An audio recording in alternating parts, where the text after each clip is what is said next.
누구랑?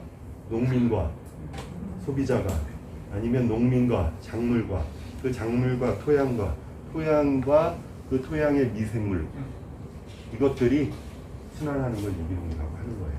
그러니까 유기농은 농약이 있다 없다의 관계가 아니라 어떻게 된 거야? 그냥 봤을까요?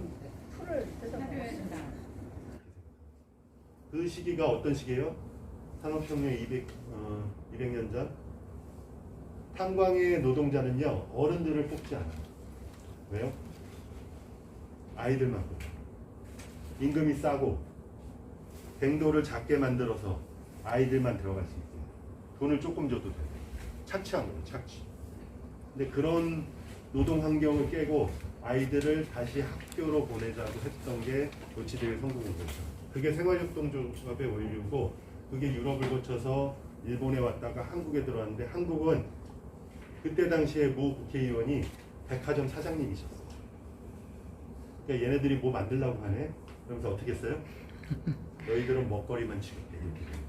생필품 다른 거 취급. 보험도 못해. 우리는 뭘 먹는 걸까요? 우리가 먹고 있는 거. 먹고 있는 거는요, 태양에너지를 먹는 거예요. 왜요? 식물이 자라는데 가장 필요한 게 태양에너지죠. 그 중에 가시광선. 우리가 먹는 에너지. 그러니까 양분은 영양분이라고 해서 막 손톱이 자라고 살이 표피가 벗겨지면서 다시 세포가 자라고 머리카락이 자라고, 이런 거는 지구상의 양분일 수 있어요. 근데 내가 얘기하고 움직이고 이 에너지요. 우리가 얘기하는 칼로리라고 하는 거, 이것들은 어디서 왔을까요? 예, 태양에서 온 거예요. 우리는 태양의 에너지를 먹고 자라는 거예요. 뿌리는 게 금지된 농약인데 79년도에 금지된 농약이 어떻게 2017년에 나왔을까요? 없어지지 않아요. 우리가 70년 동안 농약했는데 땅에 농약이, 유기농이 농약이 있는 거냐 없는 거냐, 이렇게 샘표 간장은 다 논지.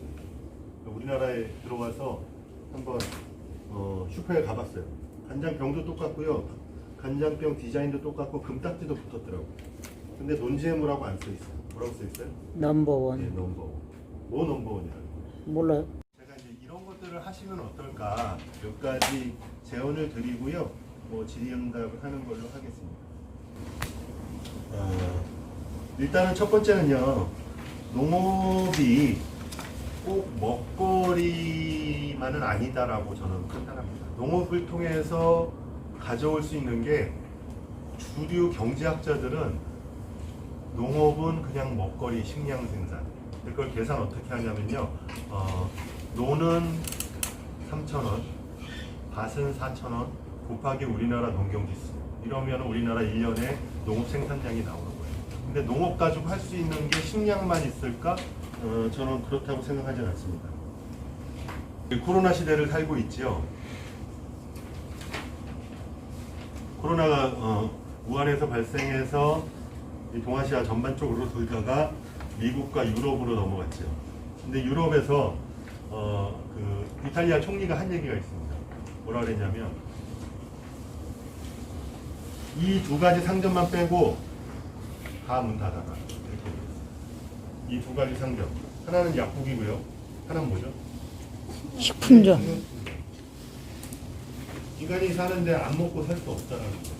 그래서 농업은 앞으로 더, 아까 우리가 유기농업을 왜 드세요 했을 때 안전해서가 아니라 유기농업을 함으로써 생태환경이 보존된다, 그렇기 때문에 하는 거다. 또 하나는 우리가 알고 있는 농촌의 문화라고 하는 거, 뭐 농악이라고 하는 거, 아니면은 농촌의 놀이라고 하는 거, 이런 것들은 다 어디서 왔냐? 다 농업일 것 같다. 그러니까 농업은 단순히 먹거리 생산이 아니라 문화의 창고다, 이렇게 보시면 되고요. 그리고 건강한 먹거리 생산은 그냥 그 세 번째쯤 되는 것 같아요. 그래서 제가 조금 깜짝 놀란 게 있었는데요, 독일에서 맥인 농산물 이런 거 가지고 뭐 해보고 싶다고 말씀하셨잖아요. 근데 그러려면 못생긴 농산물이 있어야 되잖아요. 못생긴 농산물을 일부러 만드실 거예요? 그건 아니죠. 못생긴 농산물을 생산하는 생산자 단체를 가지면 되는데, 생산자 단체랑 뭘 하면 좋을 것 같아요? 거기랑 협동하고 협업하면 되죠. 못생긴 농산물을 철저히 찾아다니려면 얼마나 힘들겠어요. 그러면은 여기 상도동 지역에서 선생님들이 경기도 제가 살고 있는 경기 양평의 어떤 면 농가 조직과 같이 조인을 하는 거죠. 그래서 거기에서 매년 나오는 이렇게 삐짜 농산물 이런 것들을 가져다가 여기서 가공을 한다든지 뭐 아니면 소비를 한다든지 마을 식당을 만든다든지 마을에 작은 장터를 열어본다든지 이런 것들을 하실 수 있다. 충분히 가능하다. 일단은 CSA라고 하는 겁니다. 지역의 공동체가 지원하는 농업. 우리 여러분들한테 갈 수 있다라는 겁니다. 이해가 되시나요? 네. 고맙습니다. 전 여기까지 하겠습니다.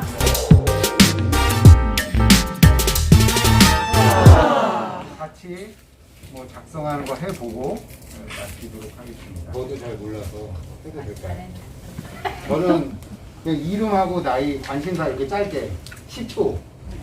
목사님이 소개해 주셨지만 저는 임구형이라고 하고요. 1976년생 한국 나이가 45세. 예. 제일 젊어요. 하셨던 혹시 선생님 어떤 일을 저 지금 그 원래 사람이 뭔가 경제 이렇게 말씀해 주셨는데 요새는 많이 이제 분위기가 많이 달라졌습니다. 사회적 기업, 사회적 협동조합, 그다음에 여러 마을 기업 이렇게 사회적 책임 이래가지고 뭐 CSR 대부분 이제 기업들은 이제 CSR 활동을 하고 있고요. 그러니까 매출의 몇 퍼센트를 타이 공헌으로 하고 있습니다. 그래서 CS에 혹시 나는 몇 살까지 살 것 같다 뭐 이런 생각하시는 분 계십니까? 우리 80? 80만 하시면 되시고 거기에다 이제 플러스 알파. 몇 세까지 했어요? 85이요? 예친데 죄송하지만 저희 어머니가 이제 73세 돌아가셨는데 그때 당시에는 막 아깝다 생각을 했는데 이제 그 몇십 년 전 얘기니까 지금 생각하니까 참 아름답게 돌아가셨다 이런 생각이 드는 거예요. 그래서 제가 이제 나는 73살까지나 살고 죽었으면 좋겠다 이런 생각을 참 많이 해왔거든요. 근데 제가 50+에서 사주명리를 공부한 하는 동아리를 하는데 동아리 하세요? 아, 예. 근데 거기서 제 사주를 가지고 어떤 분이 80 넘어서까지 산다는 거예요. 했으니까 기준은 100세입니다. 그럼 25세까지 25세. 예, 처음은 배우고 이렇게 배우고 상추 그런 기회고 20세부터 50세까지는 똥거는 시기. 일하는 열심히 일하는 소드에이지는 뭘 해야 될까요? 50세는 딱 100세 시대의 딱 중간입니다. 가르쳐야지. 예, 가르치고 노하우를 예. 이제 전수해주고 예. 또 일할 시기입니다. 근데 딱 100세 시대 딱 중간인데 보통 은퇴는 예전에는 60세, 65세 하셨죠. 저희 아버님이 77세십니다. 77세신데 77세시니까 12년 전에 은퇴를 하셨죠. 건설회사를 다니셨는데요. 거의 기적이라고 불립니다. 왜냐하면 65세까지 일하시는 분이 거의 없다. 그때도 12년 전에도 그랬습니다. 지금은 뭐 나가라고 등 떠밀고 심지어 45세까지 막 나가라고 등 떠밀고 막 이런 시대가 됐어요. 그래서 이게 서울시에 50+ 요 세대 퍼센테이지가 22%가 됩니다. 가장 많은 219만 명, 219만 명. 지금 말씀드렸지만 조기 은퇴 50세면 보통 아이들이 몇 세죠? 제가 45세인데 아이가 셋이거든요. 초등학교 3학년, 초등학교 1학년 이제 10개요. 늦게가. 애국자시네, 애국자. 예.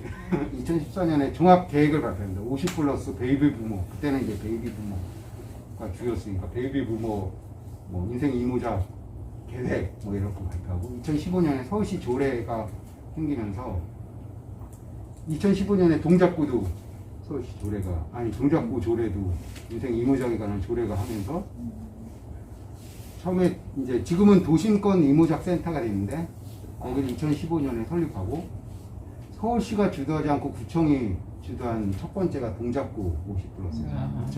2015년에 조례, 2016년에 행복지원센터라고 지금 그때 민심이 어디에 있느냐가 되게 중요한 아무튼 그런 패스북의 역할도 하고요. 이 100대 시대도 필요하고 이들의 노하우 활용도 필요하다. 그래서 생긴 게 이제 50플러스 센터입니다. 그렇게 생겼고요. 근데 50플러스 센터는 이제 뭐 2016년에 생겼고 뭐 인생의 목표를 중앙에 적으셔도 되고요.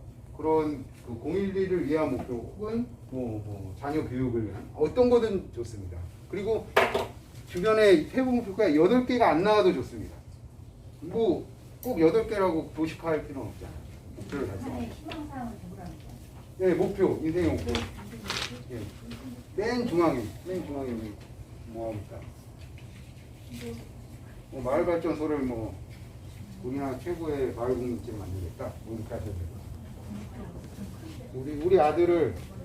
우리 아들을 뭐 하버드 보내겠다. 뭐 그런 예. 우리 손녀를 스탠포드에 보내겠다. 손흥민 저리 가는 축구 선수 시키겠다고 그런 목표들. 예술치유사. 음악, 미술, 연극, 복서 모든 걸 해서 하는 일인데 그걸 이제 제가 중앙에 놓고요. 사방으로 이제 목표를 둔 게 이쪽에는 보다 더 실력을 더 키우자. 그리고 이제 이쪽에는 그 예술 치유를 하다 보면 프로그램들이 있는데 그걸 좀 더 다양하게 많은 프로그램들을 개발해내자. 그리고 이쪽은 이제 그러기 위해서 이제 내 나이도 있고 하다 보니까 내 건강 관리를 좀 철저히 하자. 그 이쪽에는 제가 지금 이제 대학원생인데 제가 지금 책을 낼 걸 지금 항상 머리를 푸는데 정말 한번 책을 한번 내보자. 이쪽에는 제가 어제도 이렇게 설명을 들었는데 저는 생산자밖에 안 되더라고요. 제가 유통이 안 되는 거예요. 그래서 그걸 들으면서 유통을 시킬 수 있는 그런 동조자를 만나야 되겠다. 그러니까 이제 저희 집에서도 뭐라고 하냐면 우리 애들도 아빠는 원석밖에 안 돼. 원석이다. 이 원석을 누가 갖다가 이 원석을 해주냐 이걸 만나야 된다고 하길래 빛나게 해줘야 되는데. 예, 그래서 그런 사람을 만나야 되는 그래서 저는 동조자를 만나자.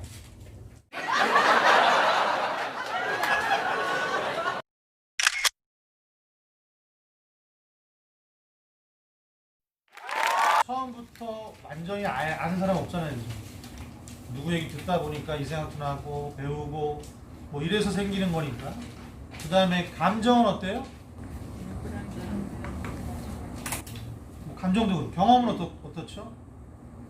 우리가 보통 라떼는 말 많이 쓰잖아요. 그죠? 근데 그 라떼는 그 말을 쓰는 분조차도 본인의 경험이 완전한 건 아니잖아요. 근데 이걸 자꾸만 우리가 쓰다고 하셨어요.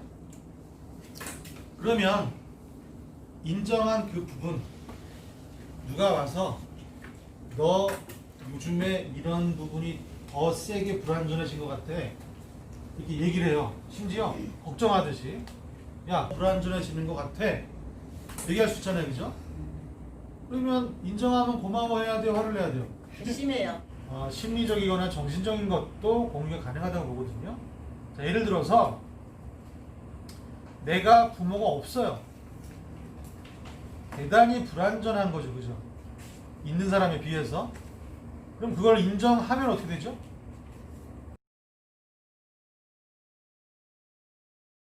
근데 그걸 인정하지 않으면 어떻게 될까요? 누가 와서 부모인 척하면 화가 나고 내가 부모 없는 것 때문에 네가 이러냐? 라고 적대적으로 행동하게 돼 있어요. 그러면 공유가 가능할까요? 못할까요? 못하는 거예요. 이게 마을 안에서 굉장히 많이 있더라고요. 제가 마을 공동체 이렇게 막 심사 가잖아요. 그러면 서로 열심히 하는 것들을 나누려고 그래요? 못하는 것들을 나누려고 그래요? 못한 사람한테만 주려고. 그래서 보통 열심히 우리 거 해가지고 장터 열어서 어디 주려고 하냐고 물어보면 노인복지관, 뭐 고아원 뭐 이런 시설에만 주려고 해요. 자기 옆집 뭐 이런 건 얘기 안 해요. 그럼 이 사람들은 누구하고만 공유하려고 하는 거죠? 부족한 사람, 나보다 못한 사람들. 더 불완전한 사람하고만 이걸 하려고 하는 거야. 그럼 그 사람들은 나랑 동요할 게 있다고 생각할까 없다고 생각해? 없다고 생각해. 이게 바로 뭐 타임뱅크 쪽 강의 들으셨죠? 웃을 수 있죠. 어떤 사람은 굉장히 화를 낼 수 있어요. 어떤 사람은 울 수도 있어요. 틀린 거 있나요? 도와주게 돼 있는 거예요. 근데 안 해본 사람은 어때요? 이 새끼 너 한다고 지금 하는 거야 이게? 처음 누구를 만나잖아요 이렇게. 교회에서 예를 들면 누가 새로 뭐 왔어요. 뭐 분식 먹으러 가잖아요. 끝나고 이렇게 앉아서 먹으면 얘를 못 봐요 지금. 쳐갖고 먹어. 한 2시간 떠드는 거 듣다가 그때서야 들고 한마디 해요. 그러니까 그때 친구들 저를 보면 하나 틀리면 안 되는 거예요. 그래서 막 외우고 막 나가서 막 이렇게. 그러니까 처음에 보통 그렇게 했어요. 근데 그렇게 하니까 너무너무 힘들더라고요. 그래서 어느 순간부터 저를 좀 인정하고 그럴 수 있어 이러다 보니까 나가서 실수하더라도 괜찮더라고요. 우리 그냥 조용히 잔대요. 그럼 뭐가 문제예요? 그랬더니 글쎄요. 여자분도 얘기하다 보니까 크게 문제가 없는 거예요. 그럼 왜 그 얘기를 했을까요? 건강을 해칠까 봐. 그 얘기를 했어요. 건강을 해칠까? 근데 건강에 문제가 없어요 지금. 결국 뭐예요? 나 때문에. 내가 불편한 거네요. 근데 그 얘기를 끝까지 안 하더라고요. 끝까지. 계속 무슨 얘기만 했을까요? 남편이 건강을 해칠까봐, 남편이 어떻게 될까봐, 남편이 계속 얘기만 하는 거예요. 근데 결국 마지막에 자기 얘기를 하더라고요. 제가 못 견디겠습니다. 결국 뭐예요? 내목적인 거예요. 내목. 그래서 이게 공유가 되려면 내가 그걸 불편해하고 힘들어하고 불완전하고 이런 거를 인정해야 돼요.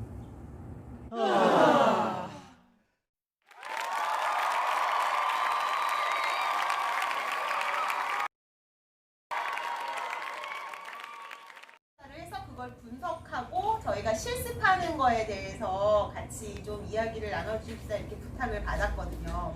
그러면 저희가 마을 공동체 뭐 지금 공유촉진인데 거기에서 저희가 마을 주민분들한테 다가가야 되는 거고 그분들하고 연결이 되고 또 그분들하고 같이 그분들과 소통이 되어야 되는 부분이 있는데 그 부분에 있어서 히읗, 히읗, 히읗 이 세 단어가 중요한 포인트예요.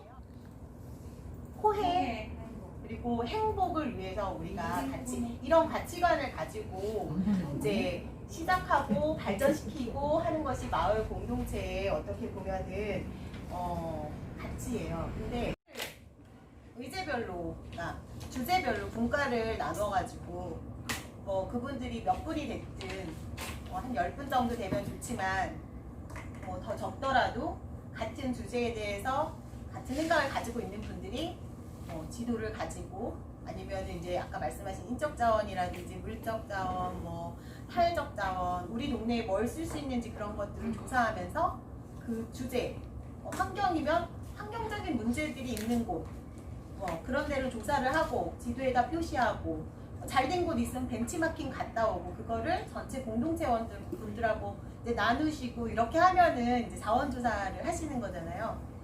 그런데 이제 그렇게 하다 보면 저희가 만나는 사람 몇 명, 많으면 한 50명, 100명 정도만 이 상황을 아시게 되는 그런 공유하는 그런 상황이 되다 보니 이제 저희들이 또 쓸 수 있는 방법 중에 하나가 설문조사의 방법이 있어요. 그러니까 불특정 다수, 아는 사람에게도 할 수 있지만 지나가는 누군가에게도 우리가 그 사람들의 생각을 들을 수 있는 그런 이제 시간이 있는데 그거에 대해서 이제 저의 경험을 나누는 건데요. 근데 이제 제가 300만 원을 다 쓴 거는 아니고 이제 이 UCC 작업이라는 게 공동 작업이거든요. 그래가지고 음향, 음악, 그리고 스토리, 동영상 편집.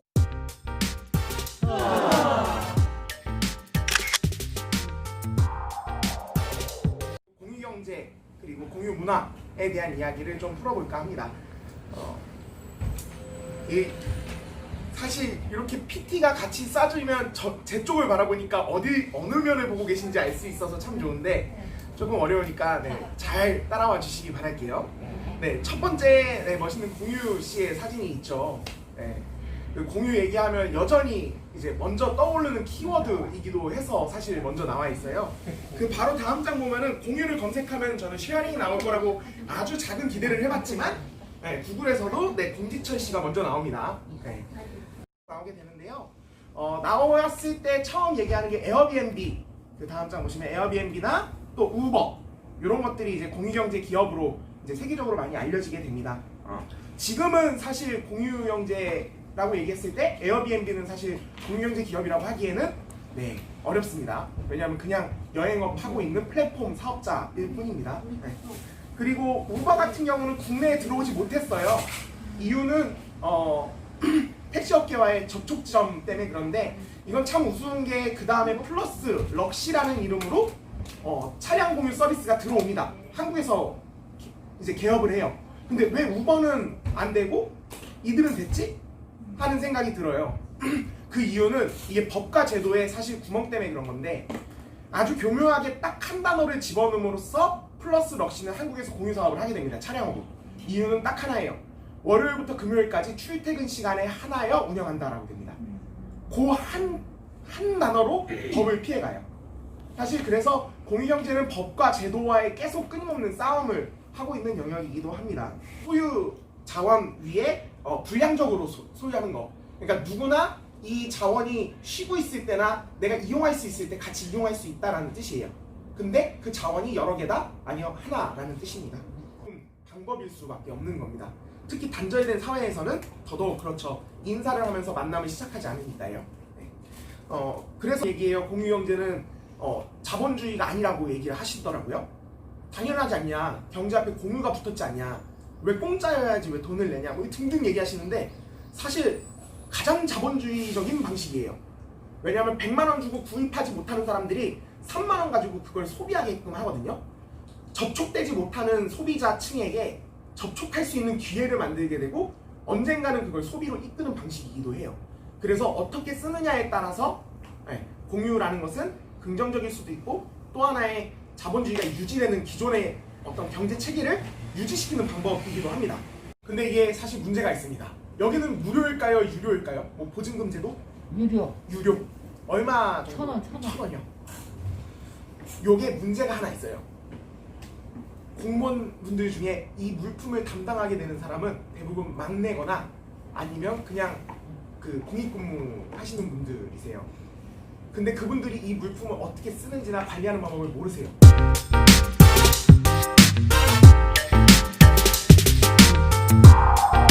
순간들을 다 빼버린 거예요. 우리 삶에서 존재하는 것들을.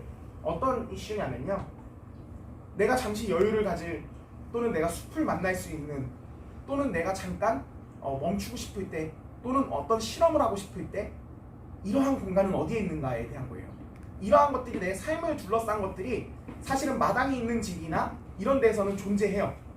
내 그 마당이 내 실험터이기도 하고 내 쉼터이기도 하고 이런 형태로 내 어떠한 삶을, 나의 삶의 어떤 활동들을 그 공간에서 소비를 하게 되는데요. 우리는 그럴 수가 없죠. 그럼 그 공간들은 어디 있냐라는 거예요.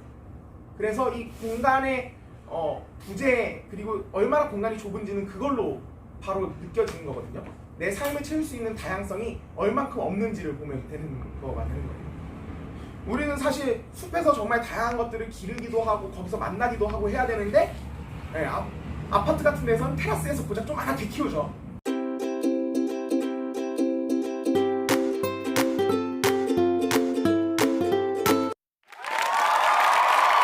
라고 하고요. 여기 밑에 그 보건소 옆에 있는 조환기내과 4층에서 사업을 운영하고 있습니다. KNH라는 사회적 기업을 운영하고 있는 김기범이라고 합니다. 반갑습니다. 반갑습니다. 하셨고요. 제가 마지막 시간으로 알고 있는데 어쨌든 최대한 빨리 압축적으로 끝내도록 하겠습니다. 이번 시간에는 여러분들께서 지금 하시고 계신 활동들이 어떤 가치가 있는지에 대해서 주제를 가지고 말씀드리려고 하고요. 제가 오늘 이 자리를 위해서 마을발전소의 활동을 쭉 살펴봤는데 결론을 먼저 말씀드리자면 이미 여러분들께서 굉장히 훌륭한 공유 활동을 하고 계시다라는 생각이 들었고요.